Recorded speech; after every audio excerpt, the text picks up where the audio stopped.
Hi, my name's Phil. I like talking about politics. In this video, I'd like to discuss the report that Chancellor Rishi Sunak has cost us another £11 billion due to incompetence.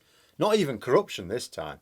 Neither he nor anyone linked to the Tory party, as far as I could tell, benefited from this move, and certainly not deliberately. Just £11 billion chucked out the window because Sunak was either too lazy or too useless to do his job. But first, if you'd like to be notified of daily news and politics, please subscribe to the channel and click the bell notification icon. So imagine you bought something, of significant value, but you didn't insure it. Say it wasn't covered by your general contents insurance and you hadn't taken out insurance specifically for it. I don't know, maybe an antique vase or something, and it breaks. Oh, you just wasted your money. That'd be embarrassing, wouldn't it? Now imagine you dropped your buildings insurance on your house. Some natural disaster struck and your house was totaled. Maybe a big tree fell on it or something. But you're not insured. That would be more than embarrassing. That might just be the costliest act of negligence in your life. Now imagine you're the Chancellor of the Exchequer and you didn't take out insurance against interest rate rises that everyone knew was coming, including him, on the reserves created by quantitative easing. Let's say that failure to take out the insurance meant that the Treasury had to pay out an extra £11 billion in interest rates. Surely that would be massive news. The Chancellor has cost us £11 billion because he didn't really consider the impact of interest rate rises. And it's worse than that, of course. First of all, the interest rates that they would rise was foreseeable. Even I knew it was going to happen. It's what you do when inflation gets out of control. Now, yes, the government might have been denying that inflation was going to be a problem, but everyone knew they were lying. And when inflation goes up too high, interest rates follow suit in order to cool the market, is how it's described. And as a report in the Financial Times points out, this £11 billion isn't the end of it. They quoted an economist saying that the Treasury has exposed us to interest rate risk, which is not over yet, because the interest rates haven't finished rising yet. So it's £11 billion of extra interest payments so far. The bill for this piece of negligence hasn't even been completed yet. And then consider this. In times of strong growth, this would be bad enough. Sure, there are always times when you might say that a government didn't spend every penny of taxpayer money as wisely as they could. Only the most partisan of political activists would make a fuss about every little bit of expenditure.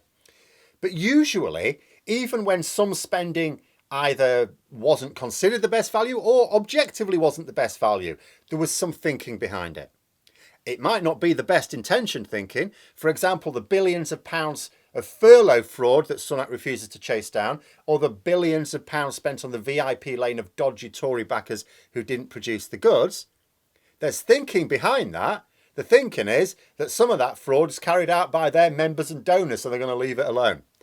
It's not thinking in the national interest, but it is still thinking. Then there's the issue that is brought up in the Financial Times article that Labour's Gordon Brown sold off gold reserves for what was considered to be a low price. The Conservatives at the time criticised this strongly. But there was thinking, in that Brown viewed gold as too volatile at the time and wanted to diversify the UK's assets. Whether it was good thinking is another matter. I couldn't possibly comment, but it was thinking, and on this occasion, it was thinking in the national interest. But this decision of Sunak to not insure against interest rate rises, when even an interested non-economist like me knew that interest rates were definitely going to rise, beggars belief. And to cap it all, it's come at a time of intense cost of living squeeze. Because let's consider this.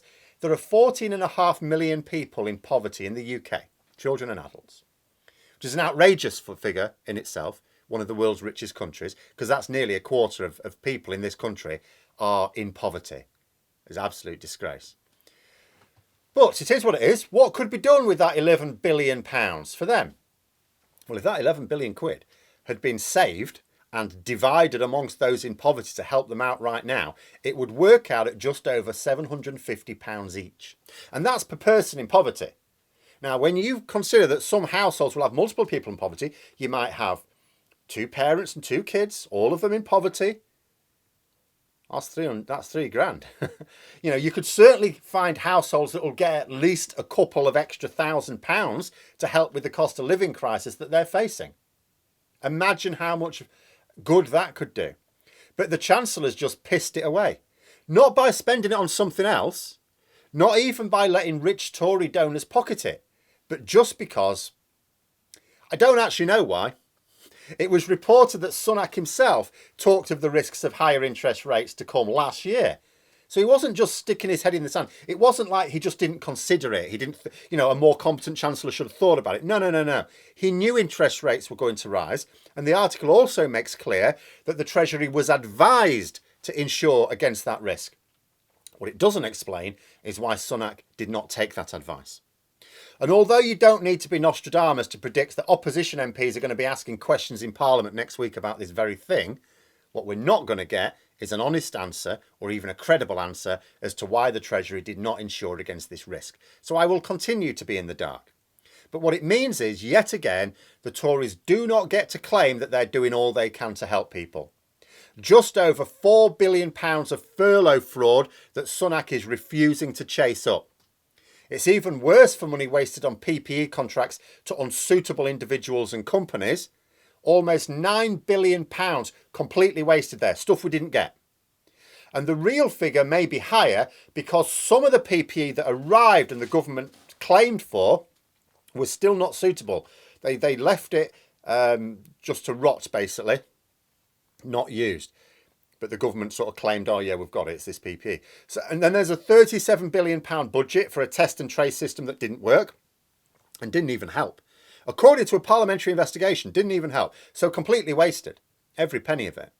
And now £11 billion wasted on additional interest payments that would not have been paid if the Treasury followed the advice it was given and with no reason given for why it didn't do that.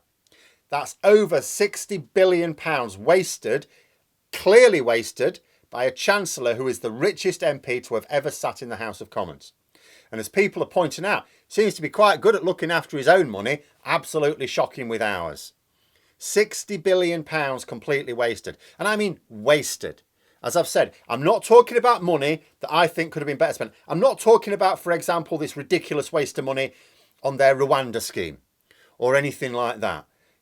I'm talking about things that were completely wasted where we didn't get a penny of return. I'm not talking about money that was spent on a project that might have sounded good at the time but just didn't quite work out for whatever reason. Bear in mind that even the government's test and trace scheme was attacked from the start as being inferior to the NHS version. So it wasn't just in hindsight it didn't work, as well as, of course, being much more expensive. I'm not even going to talk about what happened to the £100 billion budget for Dominic Cummings' Operation Moonshot. Do you remember that?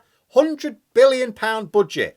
But I'm not going to talk about that because I don't actually know what happened to that money or indeed how much ended up being useful. It's possible that nowhere near that amount was spent and that what was spent may have gone to good use. I don't know. Maybe not all of the budget was used. Maybe what was used went to something useful. But it may not. There may be even more examples of waste to be turned up in a future inquiry. But for now, we do know that the Chancellor has completely pissed away over 60 billion pounds of our money, which is nearly £1,000 for each person living in the UK. And for registered voters, it works out just under £1,300. And if it were to have been saved and given to those most in need, every person in poverty could have been given over £4,000 each. Not that this is how you'd spend it. You'd spend it on dealing with the source of our inflationary problems. You may spend it on better infrastructure to help our post-Brexit trade problems. You may spend it on renewable energy schemes and EV infrastructure to reduce our reliance on fossil fuels. You may spend it on housing insulation.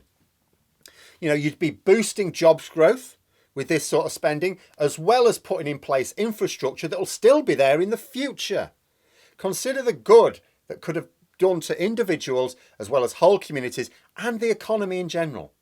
And then consider that the latest £11 billion pissed away by Sunak did not create one single job or put one single penny into the pockets of anyone, much less those who need it most, or laid one single brick of infrastructure for our future. It was just money that disappeared in a puff of smoke. Something like this should get a Chancellor into a great deal of trouble. Now, with an otherwise solid performance, they'd survive it, but it would be deeply embarrassing, and lessons would have to be learned. But this Chancellor is a serial cock-up merchant. He was considered to be probably competent enough, perhaps because he seemed plausible next to cabinet colleagues like Priti Patel and Dominic Raab. I think we may be disavowed of that notion. He's as useless as almost all the rest of the cabinet, it seems. And the really awful thing is that this £11 billion waste probably won't even register with the public. It'll be drowned out by the sheer scale of incompetence and waste that this government is presiding over. This supposedly low-tax, low-spend Tory government is costing us way more than any government I can ever remember.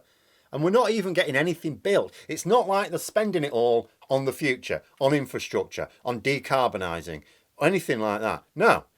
It's a modern miracle, really. Never mind turning water into wine. They are turning wealth into thin air. And it's like we're so used to it now. You can tell people what the latest scandal is. Oh, have you heard?